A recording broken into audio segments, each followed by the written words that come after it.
Good morning. Beautiful morning here. Isn't this dappled sunshine just beautiful? Would be quite different without the trees. I'm going to pop this off for a minute. I think it's William Blake, isn't it? The poet who wrote those words. It's just the most lovely day. Well, now, last year, on my birthday, which was yesterday, never mind, I'm now 64 years old, man. I looked up the song Grandad. Well, I'm never going to be one of them, that's for sure. My son is dead. Robert Francis. But I have my faith.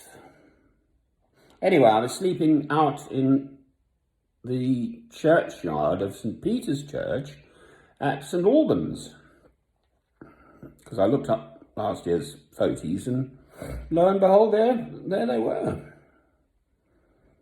And it was a nice day then too, because I slept out and it didn't rain.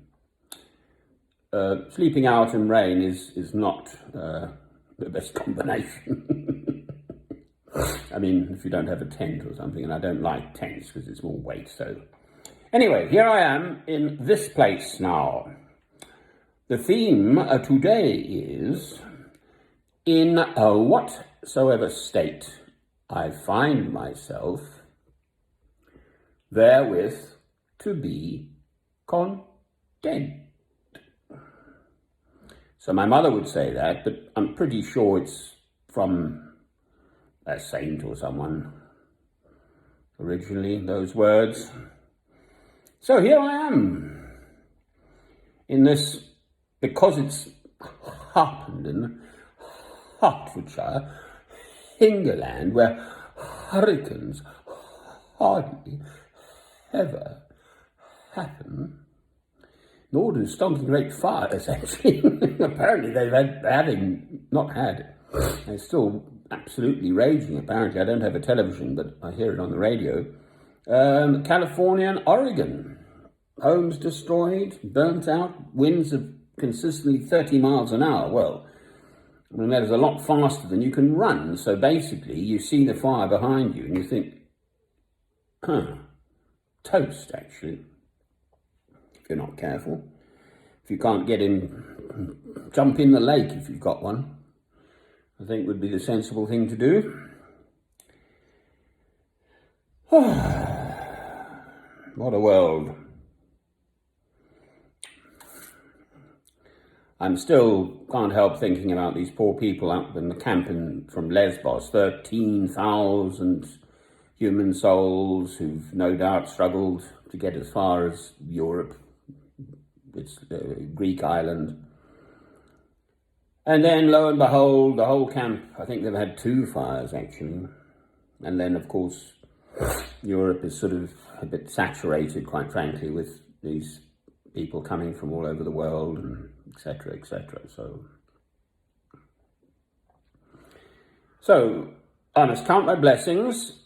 I worry about the fact that I am in such material comfort. I'm afraid I need it. To some extent, because of my body is giving out.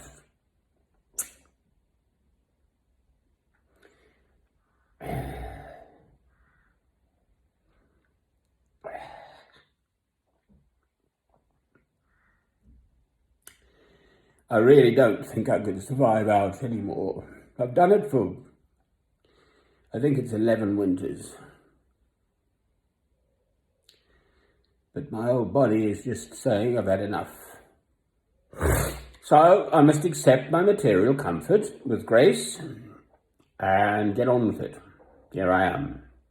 I can still make these films. I can still speak. I made, to me, what would be the most contentious thing. I mean, if I were in China speaking in that way, I said, you cannot be a practicing Roman Catholic and a Christian. I listen to the religious program in the morning, Sunday it's called, after the news, 7:10 a.m. Edward Sturton, he's a very good journalist, I believe is a Roman Catholic, discussing various matters. The largest supplier of aircraft aid has died, I think at the age of 98. I'm afraid I didn't get his name. I think they were speaking to his daughter. Had 3 children, and the greatest legacy he left them was his faith.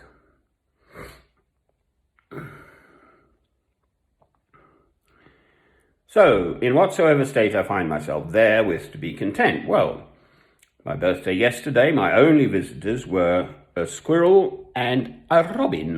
That was it. No one else came.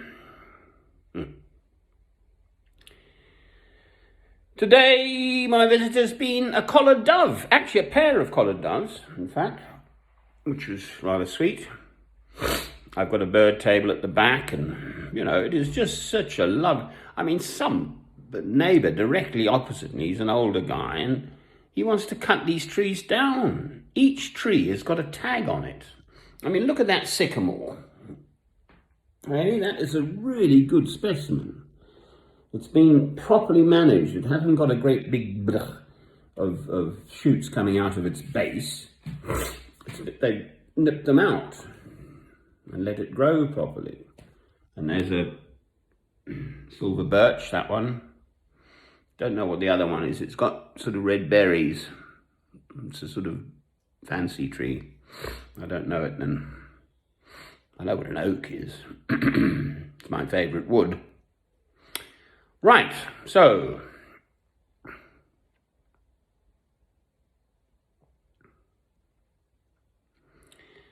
count my blessings. I can hear, I can see, I've got food, fresh, clean drinking water.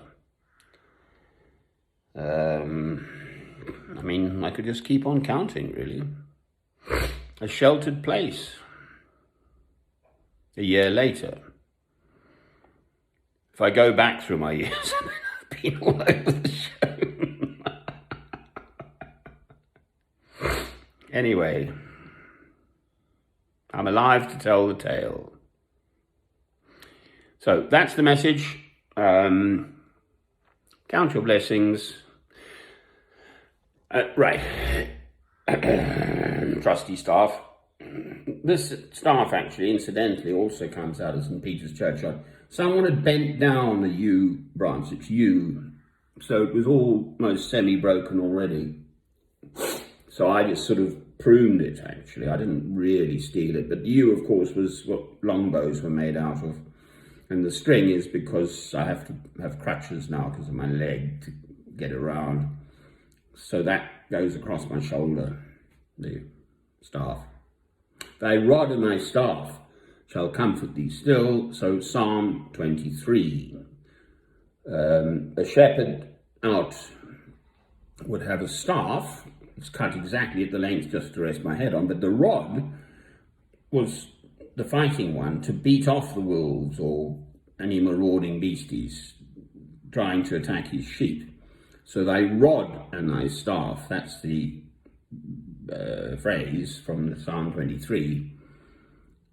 The rod, so the shepherd would have both a rod, like a really strong bit of something, to kind of whack the wolves on the nose or whatever,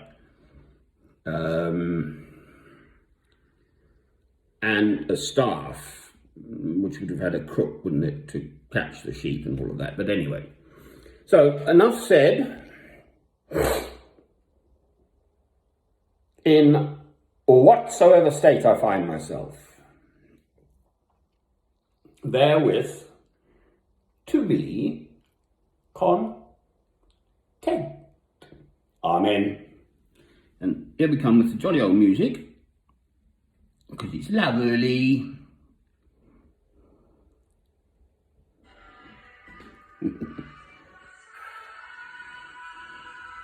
I've got to look it up, actually. I'm pretty sure it's William Blake, isn't it? Or was that... There's a picture of a tiger in the jungle or something. I think that's William Blake too. Jam and Jerusalem, it's the hymn of the Women's Institute, I think. Anyway.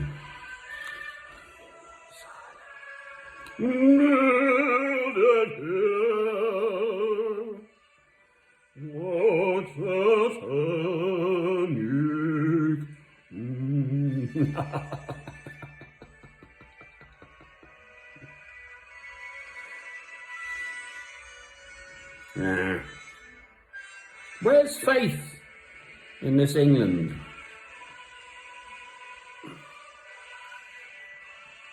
Where's faith? It's Sunday, the 13th of September, 2020. Where's faith in England?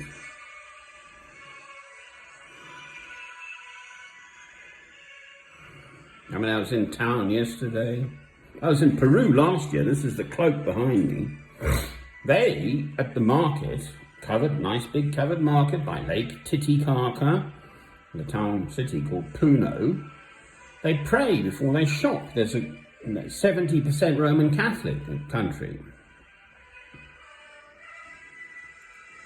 Anyway, light candles and pray before they shop. You know, they've got great big hunks of meat. You know, you just chop a bit off and sell it to someone. And these beautiful old grandmother types sitting on the floor selling a few vegetables or a few herbs or something with these bowler hats and beautifully dressed. And that's their whole work for the day, just to sell tiny little bits of stuff. Amen.